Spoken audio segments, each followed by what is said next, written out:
What's up, everybody? Welcome back to my channel. Wow, Disney, what are you doing? We have two trailers back to back. Not even been able to fully digest the magnitude development of Mulan yet, and Twitter's still blowing up about it, and they're just like, hey, and here's Maleficent. I don't know if they want to drown out Maleficent in the hype of Mulan, or they want people to be double hyped. But today we're gonna go over the Maleficent 2 trailer. I really liked the first one of the Maleficent movie. I think it kind of set a different tone for what they were doing with these live action things. I always thought it was going to be like an exact remake, but then I think the Maleficent one was the one that really like drove the point home for me that sometimes they're going to take creative direction. I particularly loved Lana Del Rey's song from the first one. It was very like eerie, and I think it was in minor key. It was like, I know you, I walked with you, I know you. It was very cool and like edgy. I think the reason they're putting this trailer in so close to Mulan is because they want them both to play ahead of Lion King, which is coming out next week. Did you get your tickets for it? Wait, next week?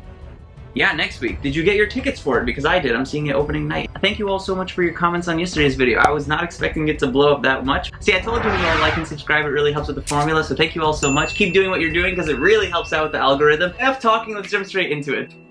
Again, widescreen. They love this widescreen thing. Also loving the Disney interpretation of the castle. It's such a cool thing that they do. Lana Del Rey music. I remember the story of an evil witch. Such good music.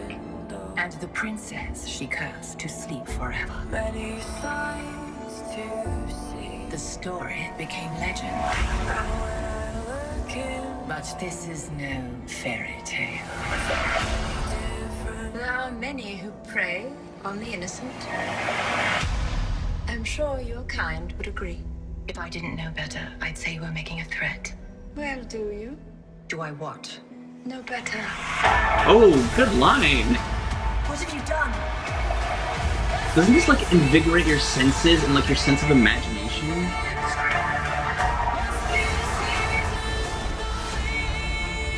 Ugh, such an epic tale.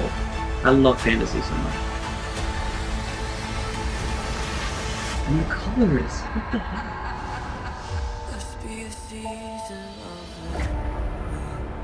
Must be the season of the witch. Yo, this music! Is that Lana Del Rey again? Who is that? The music for these movies are just... Who? Must be the season of the witch? Oh my gosh, I need to find this song right now. Well, I found my new streaming song. I will say that I think Maleficent's reinterpretation with this movie is one of the coolest creative freedoms that Disney has taken. This is the kind of movie that I envision when I think of the word fantasy or like fairy tale. Even though they said it's not a fairy tale, like castles and magic and colors and weird looking characters, and to see all these like interpretations of what would exist in a forest where Maleficent exists. I think this is also closer to the actual story of Sleeping Beauty. At least from what we've seen so far, the spindle was one of the thematic elements that was at play here. And the delivery of the line, well, do you? Do I what? No better.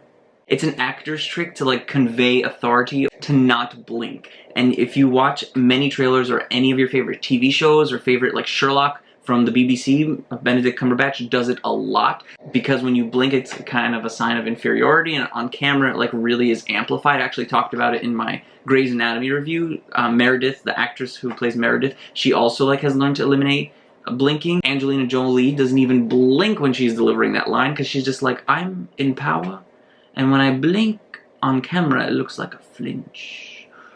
So, and there I go, I blink because I'm just a wuss. No. And notice how the queen blinks. It's really hard for a sequel to usually outperform the original because they try to like stick with the formula that they had in the first one, but I think this one does enough of going out of bounds of what the first movie of Maleficent had to offer by world building. And there's actually a really great YouTube video about how Shrek 2 is one of the best sequels because they world build not just people, we're adding space and land. Frozen 2 seems like it's also doing the same thing, where it's building off of the first one by adding similar, it seems, characters like Elsa, but just with different kinds of like weather powers. So they're going to different lands, like actually physically building the world out. And that's something I really appreciate. Anyway, what did you think about it? If you didn't enjoy it, tell me why not. And if you did enjoy it, tell me why. And as always, be safe, be strong, be swag. God bless you, and I'll see you next video. You can like and subscribe. Why do I always forget to say that? Take care, bye. Also, I did something new. I left the shades open because I just came back from the hospital. I was actually at ortho clinic today when the Maleficent trailer released, and it was a pediatric ortho clinic, and all these kids were getting their casts taken off because their fractures were healed. And this is an electric saw that just goes, "All right, sweetie, we're ready for you."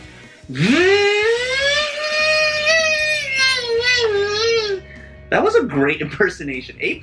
This is like blood-curdling screams. It's like, I don't even want to do it right now. I would imitate the scream because apparently I'm on my A game today with imitations, but I don't want the police to call. The police to call the neighbors. The neighbors to call the police. This is scary, but then I YouTubed it, and like those saws are special and they can't even cut skin. So I was like, why don't you demonstrate it to the kid? Be like, see, it's not cutting my skin. It can only cut the fiberglass cast. And then they just never explained it to the kid, and the kid's just like screaming, saying "mommy," and I'm like, I'm sorry that we haven't explained what we're doing to you, my friend, my child. But yeah, it was like really cool. I was also giving them starbursts. It's my job. And you wouldn't believe the most amazing things. Some terrible lies.